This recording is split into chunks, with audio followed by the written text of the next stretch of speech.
আমরা মানুষ জাতি এই দুনিয়ায় বেঁচে আছি কম্পিটিশন জগতে, কে বড় কে ছোট, কার উপরে কে চলে, আর ধর্ম রাজনীতি অহিংসায় জরাজীর্ণ হয়ে আছি।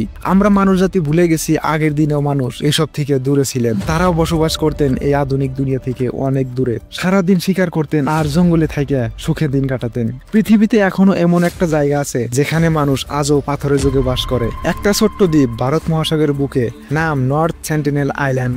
এখানকার মানুষদের বলা হয় সেন্টিনেলস ট্রাইব। তারা আজও বাইরের দুনিয়া থেকে একদম আলাদা, না মোবাইল, না ইন্টারনেট, না আধুনিক সভ্যতা। তারা নিজেদের মতো করেই বেঁচে আছে, হয়তো 1000 বছর ধরে। এই দ্বীপে কেউ গেলেও তারা ধনুক তীর দিয়ে আক্রমণ করে। ভারত সরকার তাই আইন করে দিয়েছে কেউ এই দ্বীপে পা রাখতে পারবে না, এমনকি উপকূল থেকে 5 কিলোমিটারের মধ্যে যাওয়া পর্যন্ত নিষিদ্ধ। কিন্তু 2018 সালে এক তরুণ অভিযাত্রী জন এলন চাও এক অসম্ভব সাহসী কিন্তু ভয়ঙ্কর সিদ্ধান্ত নিলেন। তিনি আমেরিকা থেকে এসেছিলেন এই দ্বীপে। উদ্দেশ্য ছিল সেন্টিনেলস মানুষের মধ্যে খ্রিস্টান ধর্ম প্রচার করা। তিনি জানতেন ঝুঁকি আছে, তবু গোপনে একটা জেলা নৌকা ভাড়া করে দ্বীপের দিকে রওনা হন। প্রথম দিনে তাকে সতর্ক করা হয়, কিন্তু তিনি ফিরে যাননি। পরের দিন তিনি তীরে পৌঁছানোর সাথে সাথেই সেন্টিনেলস জনগণ তীর ছুড়ে তাকে হত্যা করে। তার মৃত্যু গোটা বিশ্ব আলোড়ন তোলে। অনেকে বলেছিলেন সে একজন শহীদ, ধর্মের জন্য প্রাণ দিয়েছেন। আর অনেকে বলেন এটা এক ধরনের নির্বুদ্ধিতা, কারণ সে এমন এক সভ্যতায় হস্তক্ষেপ করেছিল যারা বাইরের দুনিয়াকে চায় না।